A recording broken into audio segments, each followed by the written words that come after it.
नमस्कार दोस्तों, Gurukul basics to advance channel पर आपका स्वागत है। अभी तक हम कवर कर चुके हैं अगस्त माह की सूझस, राजस्थान बजट, जुलाई माह की सूझस, आर्थिक समीक्षा, जून माह की सूझस, महंगाई राहत कैंप, राजस्थान की 33 फ्लैगशिप योजनाएं, राजस्थान की बाह्य सहायतित परियोजनाएं, जनवरी माह की सूझस और साइंस के प्रीवियस ईयर क्वेश्चंस। जिन दोस्तों ने अभी तक ये वीडियो नहीं देखे हैं तो इनका लिंक डिस्क्रिप्शन में अवेलेबल है, और जिन दोस्तों ने अभी तक चैनल को सब्सक्राइब नहीं किया है प्लीज़ चैनल को सब्सक्राइब कीजिए। आज हम कवर करेंगे मैथ्स आरएएस प्री के सिलेबस के अनुसार, जिसमें हम देखेंगे साधारण और चक्रवृद्धि ब्याज, समतलीय क्षेत्रों के परिमाप एवं क्षेत्रफल,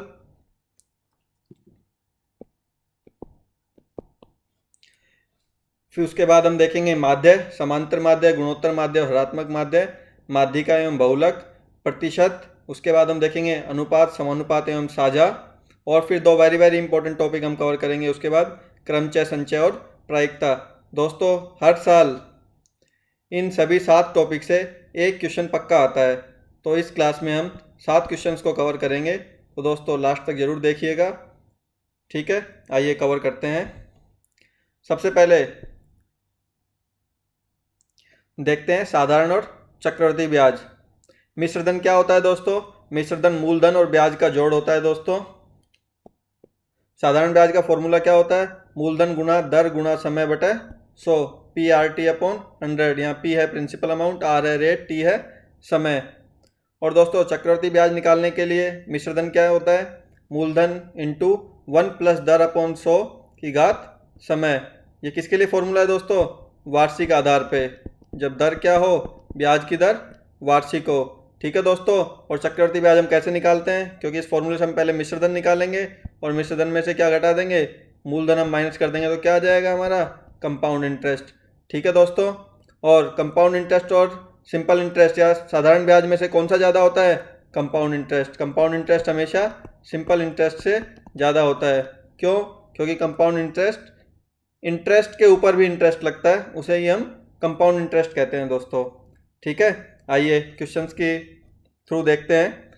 किसी धन के 5% वार्षिक दर से 3 वर्ष में चक्रवृद्धि ब्याज और साधारण ब्याज का अंतर 183 रुपये है, तो मूलधन कितना है? ठीक है दोस्तों, तो सिंपल इंटरेस्ट क्या होता है अभी हम देख ही चुके हैं, क्या होता है? P R T upon 100। ठीक है दोस्तों, और कंपाउंड इंटरेस्ट हम कैसे निकाल दें? पहले हम मिश्रधन लिखेंगे। मिश्रधन क्या होता है? P into 1 plus R upon 100 की पावर T। ठीक है दोस्तों, मिश्रधन में से मूलधन घटा देंगे P, तो क्या आ जाएगा हमारा? Compound interest. तो क्वेश्चन के अकॉर्डिंग क्या दिया हुआ है क्वेश्चन में कि कंपाउंड इंटरेस्ट सिंपल इंटरेस्ट से कितना ज़्यादा है दोस्तों? 183। बस, तो अभी दोनों की वैल्यू रख देंगे हम। P 1 प्लस आर की वैल्यू कितनी है? 5 अपॉन 100, और टाइम कितना है? 3 साल, माइनस पी, और सिंपल इंटरेस्ट का फॉर्मूले में वापस से रख देंगे। पी निकालना है हमको, आर दिया हुआ है 5, टी की वैल्यू 3 अपॉन 100। ठीक है दोस्तों, ये कितना दिया हुआ है? 183। तो 5 से 100 कट गया 20, 5 से 100 कट गया 20, तो यहाँ पे क्या आ गया? पी इंटू 21 अपॉन 20 की power 3 minus P minus 3p upon 20 equals to 183। ठीक है दोस्तों, एलसीएम लेके इसको सॉल्व करेंगे तो क्या आ जाएगा? P कॉमन ले लेंगे दोस्तों, और 20 की पावर 3 को एलसीएम लेके कॉमन ले लेंगे, तो दोस्तों ऊपर क्या बचेगा? 21 की पावर 3 माइनस 20 की power 3 minus 3 into 20 square equals to कितना था? 183। दोस्तों इसको सॉल्व करेंगे तो क्या आ जाएगा? 2 दूनी 4, 4 दूनी 8, ये आ जाएगा 8000, और ऊपर कितना आ जाएगा दोस्तों? 9261 माइनस 8000 माइनस 1200 इक्वल्स टू 183। इसको सॉल्व करेंगे तो दोस्तों ये है 8000, ऊपर से इसको सॉल्व करेंगे तो कितना आ जाएगा? 8 और 1 9200, ये आ जाएगा 61 इक्वल्स टू 183। तो 61 से 183 3 टाइम्स कट जाएगा, और 8000 ऊपर जाएगा, तो 8000 इंटू 3 क्या हो जाएगा? 24000। तो आंसर क्या हो गया दोस्तों हमारा? 24,000। दोस्तों हर साल सेम क्वेश्चन आता है कि या तो दोनों का अंतर दे देगा या तो समय दे देता है या दर दे देता है, दोनों में से एक चीज़ पूछता है। ठीक है दोस्तों, उम्मीद करते हैं आपको समझ में आया होगा। दोस्तों अगर समझ में आया और वीडियो अच्छा लग रहा हो तो प्लीज़ वीडियो को लाइक कीजिए, दोस्तों में शेयर कीजिए और चैनल को सब्सक्राइब कीजिए। आइए नेक्स्ट टॉपिक देखते हैं दोस्तों, समतलीय चित्रों के परिमाप एवं क्षेत्रफल। तो समतलीय चित्र कौन से होते हैं दोस्तों? जो 2D में बनते हैं दोस्तों, जिसमें लंबाई और चौड़ाई होती है दोस्तों। ठीक है दोस्तों, तो पहला देखते हैं हम त्रिभुज। त्रिभुज का क्षेत्रफल का फॉर्मूला क्या होता है? 1/2 गुना आधार गुना ऊंचाई, इसको बोलते हैं आधार। और आधार के जो परपेंडिकुलर होता है दोस्तों उसको बोलते हैं ऊंचाई या हाइट। 1/2 गुना आधार गुना ऊंचाई। अगर किसी त्रिभुज में हमको आधार और ऊंचाई नहीं दी हुई हो और उसकी तीनों भुजाएं दी हुई हो ABC, तो उसका क्षेत्रफल कैसे निकालेंगे हम? हीरोन्स फॉर्मूला से। उसका फॉर्मूला दिया हुआ है आपको, √S S-A S-B S-C, जहाँ पे S क्या है? अर्ध परिमाप दोस्तों।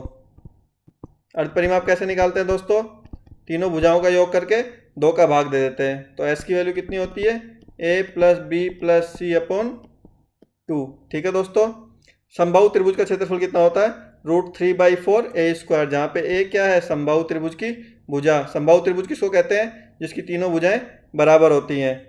आयत का क्षेत्रफल हम दोस्तों जानते ही हैं, लंबाई गुणा चौड़ाई होता है और परिमाप उसकी चारों भुजाओं का योग होता है। आमने सामने की भुजाएं बराबर होती है, इसलिए 2 गुना लंबाई + 2 गुना चौड़ाई हम इसको लिख सकते हैं। ठीक है, आगे देखते हैं समचतुर्भुज, जिसमें चारों भुजाएं बराबर होती हैं, उसका क्षेत्रफल क्या होता है? अगर विकर्ण दिए हुए हो तो 1/2 गुना विकर्णों का क्षेत्रफल, और आधार और ऊंचाई दी हुई हो तो आधार गुना ऊंचाई होता है दोस्तों। ठीक है दोस्तों, अगर आधार और ऊंचाई दी हुई है दोस्तों परपेंडिकुलर, तो हम आधार इंटू ऊंचाई लिखेंगे। अदरवाइज विकर्ण दिए हुए हैं तो 1/2 गुना विकर्णों का गुणनफल। ठीक है दोस्तों, समांतर चतुर्भुज। समांतर चतुर्भुज में आमने सामने की भुजाएं समानांतर होती हैं, तो उसको हम 2 त्रिभुज में ब्रेक करके निकाल सकते हैं अगर आधार और ऊंचाई दी हुई हो तो। ठीक है दोस्तों, समलंब चतुर्भुज का क्षेत्रफल का फॉर्मूला होता है 1/2 गुना समांतर भुजाओं का योग गुना उनके बीच की दूरी। ठीक है दोस्तों, तो ये समांतर भुजाएं, इन दोनों का योग प्लस इन दोनों के बीच की दूरी। ठीक है दोस्तों, आइए आगे देखते हैं वृत्त का क्षेत्रफल क्या होता है दोस्तों। वृत्त का क्षेत्रफल होता है πr², परिधि होती है उसकी 2πr। अर्धवृत्त का क्षेत्रफल होता है, उसका आधा कर देंगे πr² का। और परिधि कैसे निकालेंगे दोस्तों? πr, देखिए ये वृत्त है, अगर अर्धवृत्त करेंगे तो πr परिधि हो गई, प्लस ये भी आएगा उसमें 2r। ठीक है दोस्तों, तो πr + 2r। ऐसे वलय का क्षेत्रफल क्या होगा दोस्तों? वलय किसको बोलते हैं? जिसमें 2 वृत्त एक साथ हों, तो उसका क्षेत्रफल होगा, बड़े वाले वृत्त के क्षेत्रफल में से छोटे वाले वृत्त का क्षेत्रफल घटा देंगे तो ये वलय का क्षेत्रफल आ जाएगा दोस्तों। तो पाई R² - स्मॉल r²। ठीक है दोस्तों, आइए त्रिज्य खंड किसको बोलते हैं दोस्तों? एक वृत्त के अंदर 2 त्रिज्याएं मिलकर जो खंड बनाती है उसको क्या कहते हैं हम? त्रिज्य खंड दोस्तों। ठीक है, और ये अगर केंद्र पे बीटा कोण बनाती हैं तो इसका क्षेत्रफल कितना हो जाएगा? πr² β/360। टोटल एंगल कितना होता है एक वृत्त के अंदर? 360। और अगर ये बीटा बना रही है तो उसका बीटा हिस्सा इसमें आ जाएगा। ठीक है दोस्तों, सेम परिधि के अंदर होगा। परिधि में 2πr पूरा होता है 360 डिग्री के लिए, तो बीटा के लिए कितना हो जाएगा? 2πr × β/360। और उसमें दोनों त्रिज्याओं को ऐड कर देंगे, क्योंकि हम परिधि देख रहे हैं, पेरीमीटर देख रहे हैं। वृत्त के लिए पेरीमीटर को ही परिधि बोलते हैं दोस्तों। ठीक है, लेकिन चाप क्या होगी? देखिए दोस्तों, परिधि में चाप प्लस त्रिज्या आ जाती है, जबकि चाप में सिर्फ ये वक्राकार भाग आएगा। 2πr का हिस्सा बीटा एंगल के हिसाब से जो होगा सिर्फ वो चाप के अंदर आता है। ठीक है दोस्तों, अब हम देखेंगे वृत्तखंड क्या होता है दोस्तों। अभी तक हमने त्रिज्य खंड देखा, त्रिज्य खंड 2 त्रिज्याएं मिलकर बनाती हैं। तो दोस्तों ये त्रिज्या वाला जो त्रिभुज के बाद जो हिस्सा बचता है उसको क्या कहते हैं हम? वृत्तखंड। तो ये वृत्तखंड में त्रिज्य खंड में से अगर हम इसका त्रिभुज का क्षेत्रफल घटा देंगे तो किसका आ जाएगा? वृत्तखंड का क्षेत्रफल। ठीक है दोस्तों, तो नॉर्मली हमारे एग्जाम में सिंपल क्वेश्चन ही पूछता है, जैसे पिछले साल ही पूछा गया था दोस्तों, तो वर्ग का क्षेत्रफल या आयत का क्षेत्रफल ही पूछता है। देखते हैं इस क्वेश्चन को। एक आयताकार कमरा 12 मीटर लंबा, 6 मीटर चौड़ा और 4 मीटर ऊंचा है। ठीक है, लंबाई चौड़ाई और ऊंचाई दी हुई है दोस्तों। इसमें 2 दरवाजे हैं और 2 खिड़कियां हैं। यदि दीवारों पर रंग करना है और उसकी दर 15 रुपये प्रति वर्ग मीटर दी गई है, तो दीवारों पर रंग करने का कुल व्यय कितना होगा? ठीक है दोस्तों। तो सबसे पहले दीवारों पे व्यय करना है। तो एक कमरे में कितनी दीवारें होती हैं दोस्तों? 4। ठीक है, 4 दीवारों का क्षेत्रफल कितना हो जाएगा? 2 दीवारें तो लंबाई गुना ऊंचाई हो जाएगी, और 2 दीवारें चौड़ाई इंटू ऊंचाई हो जाएगी। ठीक है दोस्तों। तो कुल क्षेत्रफल कितना हो गया दोस्तों? 2 इंटू एच कॉमन आ गया, एल प्लस बी। तो कुल क्षेत्रफल हो गया 2 इंटू ऊंचाई दी हुई है अपनी 4, और एरोल बी कितनी दी हुई है? 12, और 6 कितनी हो गई? 18। 4 2 जा 8, 18 8 जा कितना होगा दोस्तों? 144 मीटर स्क्वायर। ठीक है दोस्तों, इसमें यूनिट का बहुत इंपॉर्टेंट ध्यान रखना है आपको। अगर यूनिट मीटर और सेंटीमीटर में दी हुई है तो कन्वर्ट करके एक ही यूनिट में लेके आना है। ठीक है दोस्तों। तो चारों दीवारों का कुल क्षेत्रफल आ गया हमारे पास 144 मीटर स्क्वायर। अब इसमें 2 दरवाजे और 2 खिड़कियां हैं, सिर्फ दीवारों पे रंग करना है, दरवाजों खिड़कियों पे नहीं करना है। तो दरवाजों का क्षेत्रफल कितना हो जाएगा? 2 दरवाजे हैं, 2 इंटू 1 के, दरवाजों का क्षेत्रफल हो गया 4 मीटर स्क्वायर। खिड़कियों का क्षेत्रफल कितना हो जाएगा? 2 इंटू 1.5 कितना हो गया? 3। तो इनका क्षेत्रफल कितना हो गया? 7, दरवाजे और खिड़कियों का क्षेत्रफल मिला करके। तो दोस्तों कुल क्षेत्रफल हो गया अपना 144। दरवाजे प्लस खिड़की का क्षेत्रफल हो गया दोस्तों 4 + 3 7। तो इसको हटा करके जो अपने को रंग करने लायक क्षेत्रफल है वो कितना आ गया दोस्तों? 137 मीटर स्क्वायर। और एक को करने का रेट है 15, तो 15 से मल्टीप्लाई करेंगे तो 15 × 6 = 90, 15 × 7 = 105, 10 15 × 3 = 45, और 10 × 55, 5 15 और 5 55 रुपये। ठीक है दोस्तों, उम्मीद करते हैं समझ आया होगा दोस्तों। आइए आगे बढ़ते हैं। तो दोस्तों डरना नहीं है, हर बार सेम तरीके के सवाल पूछे जाते हैं, बस थोड़ा डेटा चेंज कर दिया जाता है। आइए नेक्स्ट देखते हैं, माध्य, माध्यिका एवं बहुलक। दोस्तों ये तीनों ही केंद्रीय प्रवृत्ति की माप को नापते हैं दोस्तों। ठीक है दोस्तों, माध्य क्या होता है? माध्य को हम औसत भी बोलते हैं। जितना डेटा दिया हुआ है उसका अगर औसत निकालेंगे तो उसको क्या कहते हैं हम दोस्तों? माध्य। 3 तरीके के होते हैं, समांतर माध्य, गुणोत्तर माध्य और हरात्मक माध्य। इनको हम नेक्स्ट स्लाइड में देखेंगे। अब नेक्स्ट देखते हैं माध्यिका। माध्यिका दोस्तों केंद्रीय प्रवृत्ति का ऐसा माप है जो आंकड़ों के सबसे बीच का प्रेक्षण को बताता है। ठीक है दोस्तों, अगर हम आंकड़ों को घटते हुए या बढ़ते हुए क्रम में लगाते हैं तो उनमें से जो सबसे बीच का डेटा होता है दोस्तों वो क्या कहलाता है? माध्यिका या मीडियन। और बहुलक प्रेक्षणों का वह मान जो सबसे अधिक बार आता है दोस्तों, जो सबसे ज़्यादा बार रिपीट होता है उसको हम क्या कहते हैं दोस्तों? बहुलक। नाम से भी पता चला जो बहुत बार आता है उसको क्या कहते हैं? बहुलक। जैसे एक बच्चे के 5 टेस्ट में नंबर आए हैं 5 4 5 3 2। ठीक है दोस्तों, तो यहाँ बहुलक क्या हो जाएगा दोस्तों? 5, क्योंकि 5 2 बार रिपीट हुआ है, बाकी सब एक एक बार आए हैं। ठीक है दोस्तों, माध्यिका क्या होगा? इसको बढ़ते क्रम में लिखिए, 2 3 4 5 और 5। तो इसकी माध्यिका क्या हो जाएगी दोस्तों? 4।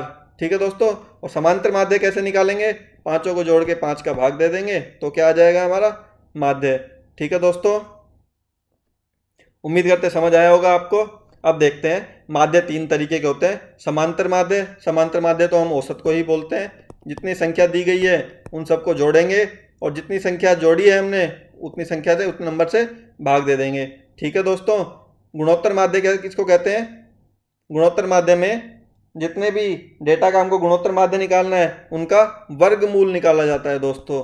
जैसे इसमें जोड़ के n का भाग दिया जाता है उसमें उतना ही वर्गमूल निकाला जाता है दोस्तों। अगर 2 संख्या है तो वर्गमूल, 3 संख्या है तो घनमूल, और n संख्या है तो nवां मूल निकाला जाता है दोस्तों, सबको मल्टीप्लाई करके। ठीक है दोस्तों, और हरात्मक माध्य, हरात्मक माध्य समांतर माध्य के व्युत्क्रम का माध्य होता है दोस्तों। ठीक है दोस्तों, देखते हैं कैसे क्या होता है ये, एग्जाम्पल की हेल्प से देखते हैं। जैसे नंबर दिया गया है 2 3 और 4। ठीक है दोस्तों, तो इनका समांतर माध्य क्या होगा? 2 + 3 + 4/3। ठीक है दोस्तों, तो कितना हो गया? 4 और 3 7, 7 और 2 9/3 = 3। ये तो क्या हो गया दोस्तों इसका माध्य, मतलब x। ठीक है दोस्तों, गुणोत्तर माध्य क्या होगा इनका? 2 × 3 × 4। ठीक है दोस्तों, अब देखते हैं हरात्मक माध्य क्या होगा दोस्तों इनका। हरात्मक माध्य होता है, पहले नंबर को उल्टा कर लेते हैं। नंबर क्या दिए थे? 2 3 और 4, तो ये व्युत्क्रम का माध्य होता है 1/2, 1/3 और 1/4। तो इनका माध्य निकालेंगे, कितना होगा 3/1/2 प्लस 1/3 प्लस 1/4। ठीक है दोस्तों, उम्मीद करते हैं आपको समझ आया होगा। समांतर माध्यम में सीधा औसत निकालते हैं, गुणोत्तर माध्यम में गुणा करके उसका वर्गमूल या घनमूल निकालते हैं, और हरात्मक माध्यम में उनका व्युत्क्रम का माध्य निकाल के उल्टा करते हैं। ठीक है दोस्तों, तो देखिए हमेशा अरिथमेटिक मीन मतलब जो समांतर माध्य होता है उसका मान हमेशा गुणोत्तर और हरात्मक माध्य से अधिक होता है दोस्तों, ये याद रखना है आपको। और अगर दो संख्याओं का गुणोत्तर माध्य, समांतर माध्य और हरात्मक माध्य हमको निकालना है तो गुणोत्तर माध्य का अगर स्क्वायर करेंगे तो वो समांतर माध्य और हरात्मक माध्य के मल्टीप्लिकेशन के बराबर होता है दोस्तों।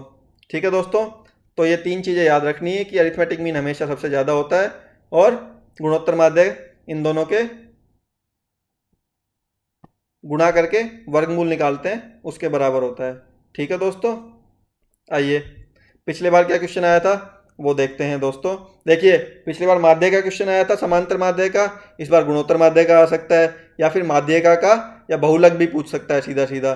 ठीक है दोस्तों, तो पिछली बार जो क्वेश्चन आया था वो देखते हैं। 1 से 156 तक संख्याओं के मध्य स्थित संख्याओं का जो कि 2, 3, 4 और 6 से विभाज्य है का समांतर माध्य होगा।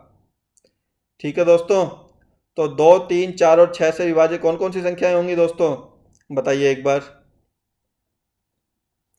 देखिए जो 12 से विभाजित होंगी वो 2, 3, 4 और 6 सबसे विभाजित होंगी दोस्तों। तो देखिए 12 की समांतर श्रेणी बना लीजिए, तो ले दीजिए बनाते हैं। 12 की समांतर श्रेणी में पहली संख्या क्या होगी, 12 ही जो सबसे विभाजित होगी, और आखिरी संख्या क्या होगी दोस्तों 144। तो ये कौन सा नंबर होगा 144, वैसे तुमको पता है 12 जब 144 होता है तो 12वां नंबर ही होगा। ठीक है दोस्तों, लेकिन फिर भी हम फॉर्मूले से निकालते हैं। फॉर्मूला क्या होता है, nवें पद का समांतर श्रेणी में Tn बराबर a plus n-1 into D. तो nवां पद है 144, पहला पद है 12, तो n की वैल्यू हम निकाल रहे हैं और d की वैल्यू है 12। ठीक है दोस्तों, 144 में से 12 गया, कितना बचा दोस्तों 132, n-1 इंटू 12 से काटेंगे तो 12 1 जा 12, 12 1 जा 12, 12 1 जा 12, तो n बराबर आ गया दोस्तों 11 प्लस 1 बराबर 12। तो कौन सा है, कितनी संख्याएं होंगी टोटल 12। ठीक है दोस्तों, तो 12 संख्याओं का समांतर माध्य कैसे निकालेंगे, समांतर माध्य निकालते हैं दोस्तों 12 संख्याओं का योग अपॉन 12। तो योग का समांतर श्रेणी का फॉर्मूला क्या होता है दोस्तों, n/2 इंटू ए प्लस एल। n की संख्या है 12, 12/2 पहली संख्या है 12, और आखिरी संख्या कितनी है दोस्तों 144। ठीक है, तो ये कैसे हो जाएगा, ये हो जाएगा 156। ठीक है दोस्तों, तो समांतर माध्य हो जाएगा 12/2 गुणा 12 यहाँ पे इंटू 156। 12 से 12 कट गया दोस्तों, 156/2 कितना आएगा दोस्तों 78। आंसर आ गया दोस्तों। ठीक है, आइए आगे बढ़ते हैं दोस्तों। प्रतिशत, प्रतिशत किसको कहते हैं दोस्तों, प्रति 100 के ऊपर जो गणना की जाती है, मतलब 100 को आधार मान के जो गणना की जाती है उसको प्रतिशत कहते हैं। ए का भी प्रतिशत को कैसे लिखते हैं दोस्तों, तो का की जगह पे क्या लगा दिया जाता है, मल्टीप्लिकेशन। ठीक है दोस्तों, और बहुत बार क्वेश्चन पूछा जाता है कि इतनी प्रतिशत दर से वृद्धि हो रही है तो इतने समय बाद संख्या क्या होगी। जैसे किसी क्षेत्र की जनसंख्या के बारे में पूछ सकता है, किसी की आयु के बारे में पूछ सकता है, समस्थानिक की आयु क्या होगी। तो उसमें अंतिम मान, प्रारंभिक मान का, और अगर उसकी दर दी हुई और समय दिया हो, जैसे चक्रवृद्धि ब्याज में हम निकालते हैं मिश्र धन, सेम उस तरीके से निकाल सकते हैं। ठीक है दोस्तों, तो आइए देखते हैं पिछले साल क्या क्वेश्चन आया था। दो विद्यार्थी x और y एक परीक्षा में सम्मिलित हुए। x ने y के अंकों से 9 अंक ज़्यादा प्राप्त किए और x के अंक दोनों विद्यार्थियों के अंकों के जोड़ का 56% है, तो x तथा y द्वारा प्राप्त अंक क्रम से हैं दोस्तों। तो देखिए दोस्तों, या तो हम इसको लेंदी कर सकते हैं, एक का मानेंगे x या p, दूसरे का कुछ उसका 9 बढ़ा के मानेंगे, या फिर हम ऑप्शन से भी इस क्वेश्चन को सोल्व कर सकते हैं। तो आइए दोस्तों इसकी ट्रिक देखते हैं। सबसे पहले टोटल कितना हो रहा है, देख तीनों ऑप्शन, चारों ऑप्शन में देखते हैं दोस्तों। इसमें हो रहा है 69, सेकंड ऑप्शन में हो रहा है 73, फोर्थ ऑप्शन, थर्ड ऑप्शन में हो रहा है 75, इसमें हो रहा है 40 3 70 और 7 77। ठीक है दोस्तों, अब ये हमको बोल रहा है कि कुल का 56% करेंगे तो ए का आएगा, एक्स का प्राप्तांक आ जाएगा। ठीक है दोस्तों, तो ये कुल का 56% करना है अपने को। अभी हमने देखा था कि ए का 20% कैसे निकालते हैं, तो 69 का 56% करेंगे तो वो मान आना चाहिए, तब तो ये आंसर है, अदरवाइज नहीं होगा। ठीक है दोस्तों, अब देखिए हमको ध्यान क्या देना है। देखो हम किसी का भी 56% करेंगे तो नीचे तो 100 आएगा ही आएगा दोस्तों। ठीक है, और 100 को कैंसिल आउट करने के लिए ऊपर 10 होना चाहिए। 10 का मतलब ऊपर 2 होना चाहिए और 5 होना चाहिए। ठीक है दोस्तों, अब देखिए 56 में 2 तो इन्वॉल्व है लेकिन 5 इन्वॉल्व नहीं है दोस्तों। तो इसमें से कौन सा सम ऐसा है जिसके अंदर 5 आ रहा है, तो 75 के अंदर सिर्फ 5 आ रहा है दोस्तों। ठीक है, तो अब देखिए हम देखते हैं 75 का 56% कितना होगा दोस्तों। कैंसिल आउट करेंगे, 25 दिया 75, 25 चौके 100, 4 से कैंसिल आउट करेंगे दोस्तों, कितना आ जाएगा 14, 14 दूनी 28, 14 तिया 42 आ गया दोस्तों। तो आंसर क्या होगा अपना सी। तो हम दोस्तों ट्रिक से भी क्वेश्चन को सोल्व कर सकते हैं। आइए अब हम आगे देखते हैं। अनुपात क्या होता है दोस्तों, जब हमें दो राशियों की तुलना करनी होती है तो हम उसको अनुपात में लिखते हैं दोस्तों। जैसे इसको कैसे लिखते हैं, ए अनुपात बी, इसको हम ए अपॉन बी भी लिखते हैं दोस्तों, भाग में भी लिख सकते हैं। समानुपात जब चार राशियों की तुलना करनी होती है और दो राशियों का अनुपात तथा किन्हीं अलग दो राशियों का अनुपात, तीसरी और चौथी राशि का अनुपात बराबर हो तो हम उनसे क्या कहते हैं, समानुपात कहते हैं। ठीक है दोस्तों, साझा का क्वेश्चन पिछले बार नहीं आया था बल्कि अब आ सकता है, ये वेरी वेरी इंपॉर्टेंट है दोस्तों।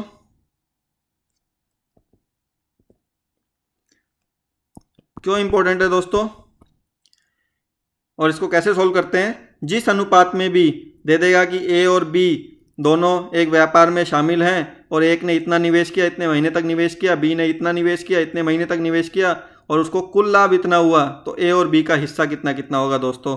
तो उन्होंने जिस अनुपात में निवेश किया होगा दोस्तों उसी अनुपात में उनका लाभ होगा। ठीक है दोस्तों, आइए अब पिछले साल जो क्वेश्चन आया था वो देखते हैं।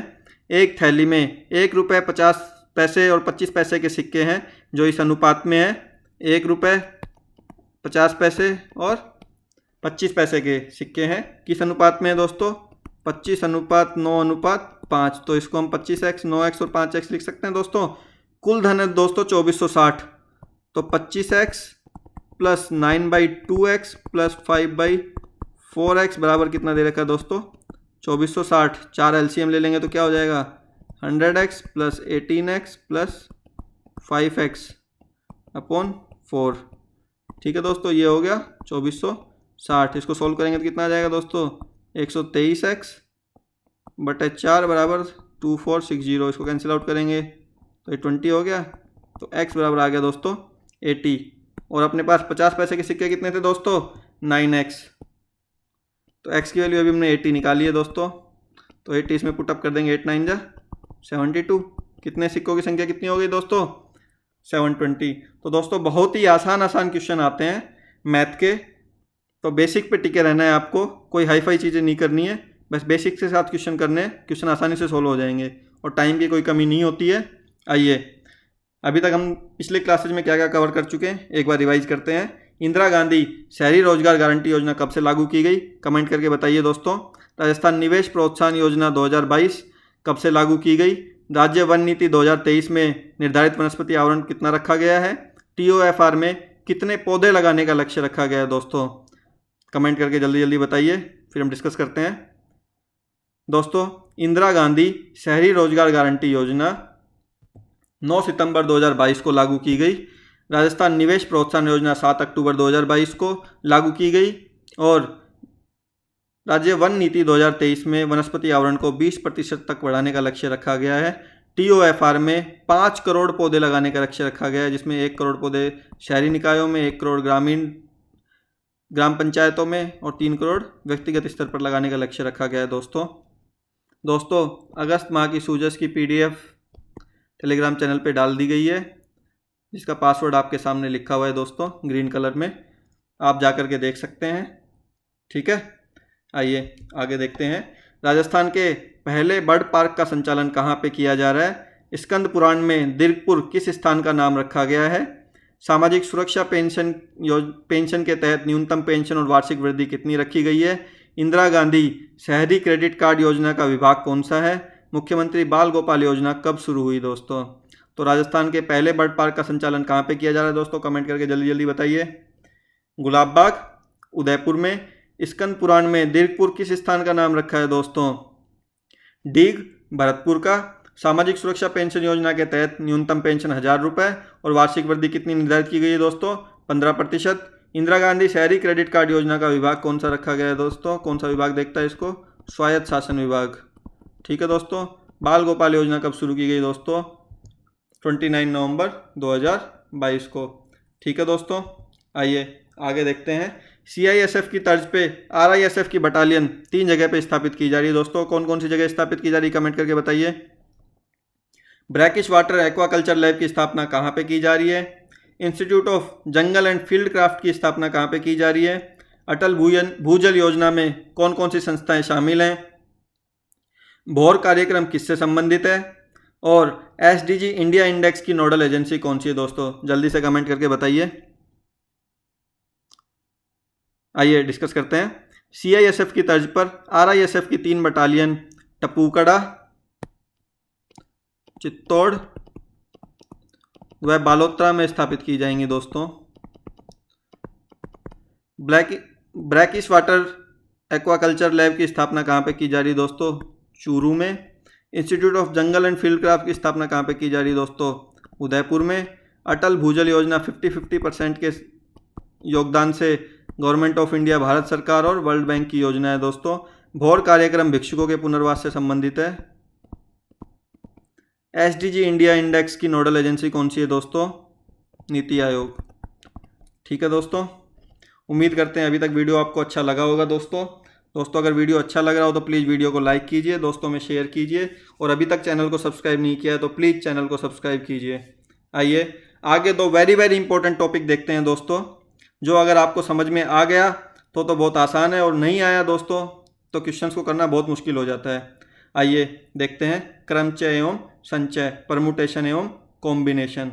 ठीक है दोस्तों, अगर हमें n वस्तुओं में से r वस्तुओं का चयन करना हो दोस्तों, जिनका क्रम इम्पोर्टेंट हो दोस्तों, उनका सीक्वेंस अगर इम्पोर्टेंट हो तो उसको हम क्या कहते हैं, उसको हम क्रमचय कहते हैं। और अगर सीक्वेंस इम्पोर्टेंट नहीं है तो उसको हम संचय कहते हैं दोस्तों, कॉम्बिनेशन कहते हैं। ठीक है दोस्तों, तो क्रमचय को हम डिनोट करते हैं NPR से। ठीक है, n में से r वस्तुएं सेलेक्ट करनी है, इसको हम ऐसे पढ़ते हैं। और संचय को हम डिनोट करते हैं NCR से। ठीक है दोस्तों, अभी इनका एक्सप्लेनेशन देखने से पहले हम देखते हैं फैक्टोरियल किसको कहते हैं दोस्तों। फैक्टोरियल को, जैसे n फैक्टोरियल इसको बोलते हैं हम n फैक्टोरियल, इसको दूसरे तरीके से रिप्रेजेंट हम ऐसे भी करते हैं n फैक्टोरियल। इसका मीनिंग क्या होता है, जैसे हम 5 फैक्टोरियल लिखते हैं तो इसका मीनिंग होता है कि 5 से पहले की जो भी संख्या है उन सबका गुणा। ठीक है दोस्तों, जैसे हम 4 फैक्टोरियल लिखते हैं तो इसका मतलब है 4 से पहले की जो भी संख्या है उनका गुणा। 3 फैक्टोरियल लिखते हैं तो उन 3 से पहले की जो भी संख्या है उनका गुणा। 6 फैक्टोरियल लिखते हैं तो 6 से पहले की जितनी भी संख्या है उनका गुणा। ठीक है दोस्तों, तो NPR का मान क्या होता है दोस्तों, n factorial upon n minus r factorial. ठीक है दोस्तों, ऐसे ही NCR क्या होता है दोस्तों, n factorial upon r factorial into n minus r factorial. दोस्तों ये दोनों फॉर्मूले बहुत इंपॉर्टेंट हैं, NPR और NCR। अगर ये 2 फॉर्मूले आप याद रखेंगे तो आपका एक क्वेश्चन पक्का है दोस्तों। ठीक है दोस्तों, और NPR और NCR में क्या रिलेशन है दोस्तों, NPR बराबर होता है NCR इंटू R फैक्टोरियल। ठीक है दोस्तों, आइए आगे देखते हैं। पिछले साल जो क्वेश्चन आया था, 6 लड़कियों और 4 लड़कों के समूह में से 4 बच्चों का हमको चयन करना है, कितने अलग अलग तरीके से इनका चयन किया जा सकता है दोस्तों। ठीक है दोस्तों, अभी हमने देखा था कि n में से r चीज़ों का चयन कैसे किया जाता है दोस्तों। देखिए दोस्तों, यहाँ पे क्रम के बारे में कुछ नहीं लिखा गया है, तो हमें सिर्फ संचय करना है। ठीक है दोस्तों, क्रम इम्पोर्टेंट नहीं है, किसको पहले करना है किसको बाद में करना है। तो ये तो सबसे समझ में आ गया कि NCR यहाँ पे यूज होगा दोस्तों। ठीक है, अब हम देखते हैं। 4 बच्चों का चयन करना है जिसमें से कम 1 लड़की हो। ठीक है, तो या तो 1 लड़की हो सकती है, 1 गर्ल प्लस 3 बॉयज़ होंगे, या 2 गर्ल प्लस 2 बॉयज़ होंगे, या 3 गर्ल प्लस 1 बॉय होगा या फिर चारों गर्ल होंगी। ठीक है दोस्तों, तो ये कैसे करेंगे, 1 गर्ल को कैसे सिलेक्ट करेंगे दोस्तों, टोटल कितनी लड़कियां हैं 6, तो एक लड़की सिलेक्ट करनी तो क्या हो जाएगा 6C1, और लड़के कितने हैं 4 में से 3 लड़के सिलेक्ट करने हैं तो 4C3। ठीक है दोस्तों, ऐसे ही सेकंड केस के अंदर 6C2, 6 में से 2 लड़कियां सिलेक्ट करनी है और 4 में से 2 लड़के सिलेक्ट करने हैं। थर्ड केस में 6C3 इंटू 4C1, और फोर्थ केस में 6C4 इंटू 4C0, किसी को सिलेक्ट नहीं करना है दोस्तों। ठीक है दोस्तों, आइए अब इनको सोल्व करते हैं। फर्स्ट केस को सोल्व करते हैं, 6C1 इंटू 4C3। अभी हमने देखा था दोस्तों इसका फॉर्मूला, क्या फॉर्मूला होता है 6 factorial upon n factorial n minus r factorial. ठीक है दोस्तों, और ये क्या हो जाएगा 4 factorial upon 4 factorial into 4/3 1 factorial.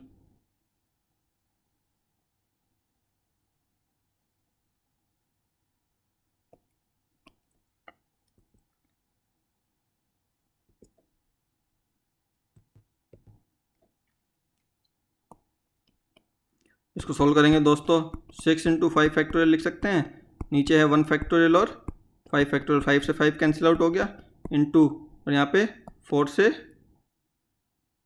यहाँ पे 3 फैक्टोरियल 1 फैक्टोरियल आएगा, तो 4 into 3 factorial upon 3 factorial into 1 factorial, 3 से 3 कैंसिल आउट हो गया, तो ये हो गया 6 इंटू 4 मतलब 24।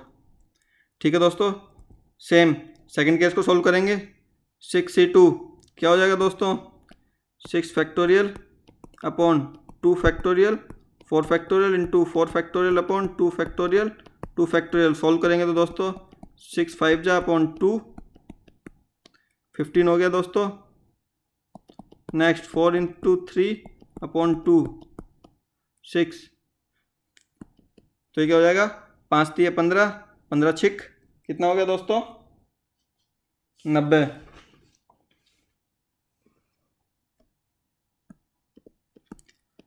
ठीक है दोस्तों, अभी थर्ड देखते हैं दोस्तों। थर्ड में दिया हुआ है 6C3 इंटू 4C1, तो 6C3 कितना हो जाएगा दोस्तों 6 फैक्टोरियल अपॉन 3 फैक्टोरियल और 3 फैक्टोरियल इंटू 4C1 कितना हो जाएगा दोस्तों 4 factorial upon 1 factorial into 3 factorial. इसको सोल्व करेंगे तो क्या हो जाएगा दोस्तों 6 5 4 अपॉन 3 2 और 4 को करेंगे तो 4। ठीक है दोस्तों, 3 2 जा 6 कैंसिल आउट हो गया दोस्तों, 5 चौके 20 20 चौके 80। ठीक है दोस्तों, अब लास्ट केस अपना फोर्थ केस बचा है। फोर्थ केस में क्या था दोस्तों 6C4 4C0 6C4 4C0, तो इसको कैसे लिखेंगे 6 फैक्टोरियल अपॉन 4 फैक्टोरियल और 2 फैक्टोरियल, और 4C0 में से कोई सिलेक्ट नहीं करने का, उसका एक ही तरीका होता है। तो अब इसको सोल्व करेंगे तो 6 इंटू 5 अपॉन 2, तो ये 3 हो जाएगा, 5 3 जा 15। तो चारों केस में क्या क्या नंबर आ गया दोस्तों अपना, पहले में 24 आया था, फिर दोस्तों 90 आया था, फिर 80 आया था, और फिर 15। सबको ऐड करेंगे तो कितने तरीके हो गए दोस्तों 80 80 और 20 100 104 104 और 90 194 199 और 10 209। ठीक है दोस्तों, आंसर क्या हो जाएगा 209। ठीक है दोस्तों, अब हमारा लास्ट टॉपिक है आज का प्रायिकता प्रोबेबिलिटी। दोस्तों प्रोबेबिलिटी को संभावना भी कहते हैं कि किसी चीज़ के होने की संभावना क्या है दोस्तों। जैसे हम कहते हैं कि इस मैच को कौन जीतेगा, कोई अच्छी टीम होती है तो हम बोलते हैं 100% ये तो यही टीम जीतेगी, और कोई बेकार टीम होती है तो हम बोलते हैं इस टीम के जीतने के चांसेस कम है। तो ये जैसे प्रतिशत 0 से 100% के बीच में होता है, ऐसे ही प्रायिकता को हम डिनोट करते हैं 0 से 1 के बीच में। जो इवेंट शॉर्ट इवेंट होता है उसकी प्रायिकता 1 होती है, और इम्पॉसिबल इवेंट की प्रायिकता 0 होती है। ठीक है दोस्तों, अब प्रायिकता कैसे निकालते हैं, प्रायिकता निकालते हैं कि फेवरेबल आउटकम, कि जो हमें फेवर कर रहे हैं वो आउटकम कितने हैं और टोटल आउटकम कितने हैं दोस्तों। ठीक है। तो फेवरेबल अपॉन टोटल आउटकम का जो अनुपात होता है उसे हम क्या कहते हैं दोस्तों, प्रायिकता कहते हैं। आइए देखते हैं पिछले साल क्या क्वेश्चन आया था। एक पासे को 3 बार फेंका जाता है दोस्तों, तो एक पासे पे कितने नंबर होते हैं दोस्तों, 6 नंबर होते हैं। उसको 3 बार फेंकेंगे तो कितने आउटकम आ सकते हैं दोस्तों, 6 × 6 × 6 मतलब 216 आउटकम आ सकते हैं। अब देखते हैं आगे। प्रत्येक बार पूर्व प्राप्त संख्या से बड़ी संख्या प्राप्त करने की प्रायिकता ज्ञात करनी है, कि मतलब जब भी हम उसको दूसरी बार फेंक रहे हैं तो पहली बार से ज़्यादा बड़ा नंबर आना चाहिए, और तीसरी बार फेंक रहे हैं तो दूसरे बार से ज़्यादा बड़ा नंबर आना चाहिए। ठीक है दोस्तों, तो आइए इसको देखते हैं कि अगर हमने पहली बार फेंका 1 नंबर आया, देखो पहली बार फेंकने पे क्या क्या आ सकता है, तो 1 आ सकता है, 2 आ सकता है, 3 आ सकता है, 4 आ सकता है, 5 आ सकता है या 6 आता है। लेकिन 6 से बड़ा नंबर तो आएगा नहीं दोबारा फेंकने पे, तो ये तो नहीं हो सकता। अभी 5 को फेंकेंगे दोबारा तो उससे बड़ा 6 आ सकता है, लेकिन 6 के बाद दोबारा नहीं फेंक सकते हैं, तो ये भी नहीं हो सकता। तो हमारे पास कितने इवेंट बच गए, 4। अब देखिए 4 के बाद फेंकेंगे उससे बड़ा 5 आ सकता है और 6 आ सकता है, लेकिन 6 के बाद फिर नहीं फेंक सकते हम, तो 5 के बाद हम फिर फेंक सकते हैं, सिर्फ एक इवेंट बचेगा 6। तो यहाँ से कितना इवेंट हो गया, 1। ठीक है दोस्तों, ऐसे ही हम देखेंगे 1 के बाद क्या क्या आ सकता है, 2, 3, 4, 5 और 6 तो नहीं आ सकता, अभी हमने देखा था, सॉरी 5 भी आ सकता है। ठीक है दोस्तों, और 2 के बाद क्या क्या आ सकता है दोस्तों, 3 आ सकता है, 4 आ सकता है, 5 आ सकता है और 6 आ सकता है, मतलब 4 इवेंट हो सकते हैं। ऐसे ही 3 के बाद 4, 5, 6 3 इवेंट हो सकते हैं। 4 के बाद 5 और 6 2 इवेंट हो सकते हैं। 5 के बाद 1 इवेंट हो सकता है। तो यहाँ से कुल इवेंट कितने हो गए, 4 और 3 7, 7 और 2 9 और 1 10। ठीक है दोस्तों, अब अगर पहले बार में 2 आया था तो उसके बाद क्या क्या आ सकता है दोस्तों, 3, 4 और 5 आ सकता है दोस्तों। फिर अभी हमने ऊपर देखा था 3 के बाद कितने 3 नंबर और आ सकते हैं, 4, 5 और 6। 4 के बाद 2 नंबर आ सकते हैं, 5 के बाद 1 नंबर आ सकता है। तो ये कितने हो गए, 3 और 2 5 और 1 6 इवेंट यहाँ हो गए दोस्तों। अब अगर पहली बार में 3 आया है तो दूसरी बार में या तो 4 आ सकता है या 5 आ सकता है। ठीक है दोस्तों, दूसरी बार में 4 आया तो तीसरी बार में 5 और 6 आ सकता है दोस्तों, और 5 आया तो 6 आ सकता है। तो यहाँ से कितने इवेंट हो गए दोस्तों, 3 इवेंट हो गए दोस्तों। तो टोटल कुल कितने इवेंट हो गए दोस्तों, 10, 10 और 6 16, 16 और 1 17, 17 और 3 20। तो टोटल कितने फेवर में हो गए, 20। तो हमने अभी ने देखा था प्रायिकता क्या होती है, favourable outcome upon total event. तो फेवरेबल हो गया 20, टोटल इवेंट कितना था 216। कैंसिल आउट करेंगे तो दोस्तों क्या हो जाएगा, 10/108। फिर कैंसिल आउट करेंगे तो 5/54। क्या ऑप्शन हो गया दोस्तों, 4th ऑप्शन आ गया। ठीक है दोस्तों, उम्मीद करते हैं आपको वीडियो अच्छा लगा होगा और अभी तक सब समझ में आया होगा। आइए अब हम बजट के कुछ इंपॉर्टेंट टॉपिक को रिवाइज करते हैं एक बार। यहाँ से भी पूरे चांस है दोस्तों 1 से 2 क्वेश्चन आने के। आइए देखते हैं, कृषक कल्याण कोष की राशि को बढ़ाकर कितना कर दिया गया है दोस्तों, कमेंट करके जल्दी जल्दी बताइए। पर्यटन विकास कोष की राशि कितनी हो गई है, इंदिरा महिला शक्ति कोष की राशि कितनी है, SC/ST विकास कोष की राशि को बढ़ाकर कितना कर दिया गया है, युवा विकास एवं कल्याण कोष कितने का बनाया गया है, राजस्थान वेंचर कैपिटल फंड में कितनी राशि रखी गई है, gig workers welfare and development fund कितने का बनाया गया है, OBC, MBC, EWS और माइनॉरिटी विकास कोष कितने का बनाया गया है, सफाई कर्मचारियों के लिए वाल्मीकि कोष कितने का बनाया गया है, लोक कलाकार कल्याण कोष कितने का बनाया गया है दोस्तों। तो देखते हैं दोस्तों, कृषक कल्याण कोष कितने का बनाया गया दोस्तों, 7500 करोड़ का, पर्यटन विकास कोष 1500 करोड़, इंदिरा महिला शक्ति 1000 करोड़, SC/ST विकास कोष 1000 करोड़, युवा विकास एवं कल्याण कोष 500 crore, Rajasthan venture capital fund 250 crore, gig workers welfare fund 200 crore, OBC, MBC, EWS minority 200 crore, सफाई कर्मचारियों के लिए वाल्मीकि कोष 100 करोड़ और लोक कलाकार कल्याण कोष 100 करोड़। ठीक है दोस्तों, आइए आगे बढ़ते हैं दोस्तों। जल्दी जल्दी कमेंट करके बताइए कि सेंटर ऑफ एक्सीलेंस कहाँ कहाँ पे खोले जा रहे हैं। ऑप्थेल्मिक सेंटर ऑफ एक्सीलेंस कहाँ पे खोला जा रहा है दोस्तों, जोधपुर में। Centre of excellence for sickle cell disease कहाँ पे खोला जा रहा है दोस्तों, उदयपुर में। International centre of excellence in panchakarma international वाला कहाँ पे खोला जा रहा है दोस्तों, या है ऑलरेडी जोधपुर में। और नया centre of excellence in panchakarma कहाँ पे खोला जा रहा है, इंटरनेशनल नाम नहीं है इसके अंदर, ये कहाँ पे खोला जा रहा है, जयपुर में दोस्तों। अंजीर का सेंटर ऑफ एक्सीलेंस कहाँ पे खोला जा रहा है दोस्तों, सिरोही में। अमरूद का उत्कृष्टता प्रशिक्षण केंद्र कहाँ पे खोला जा रहा है दोस्तों, सवाई माधोपुर में। एपीकल्चर का सेंटर ऑफ एक्सीलेंस कहाँ पे खोला जा रहा है दोस्तों, टोंक में। नॉन कन्वेंशनल एनर्जी कहाँ पे खोला जा रहा है दोस्तों? जोधपुर में। Electric vehicle, blue pottery, road and building construction कहाँ पे खोला जा रहा है दोस्तों? जयपुर में। पपीते का कहाँ पे खोला जा रहा है दोस्तों? दौसा में। रेजिमेंटल एंड हिजामा थेरेपी का कहाँ पे खोला जा रहा है दोस्तों? सेंटर ऑफ एक्सीलेंस भरतपुर में। ठीक है दोस्तों, तो आज के हमारे क्वेश्चंस ऑफ द डे हैं, चंद्रयान 3 के लैंडिंग पॉइंट का नाम हाल ही में प्रधानमंत्री नरेंद्र मोदी जी ने रखा है। तो क्या नाम रखा है दोस्तों? जल्दी जल्दी कमेंट करके बताइए दोस्तों, क्या नाम रखा है दोस्तों? शिव शक्ति। ठीक है दोस्तों, और चंद्रयान 2 के लैंडिंग पॉइंट का क्या नाम रखा है दोस्तों? जल्दी से कमेंट करके बताइए। तिरंगा पॉइंट। ठीक है दोस्तों, और ये आपका होमवर्क है। चंद्रयान 1 के लैंडिंग पॉइंट का क्या नाम रखा गया है दोस्तों? कमेंट करके बताइए, नेक्स्ट क्लास में हम डिस्कस करेंगे। ठीक है दोस्तों, उम्मीद करते हैं आपको वीडियो अच्छा लगा होगा और 7 सवाल आपके उम्मीद करते हैं पेपर में ठीक होंगे।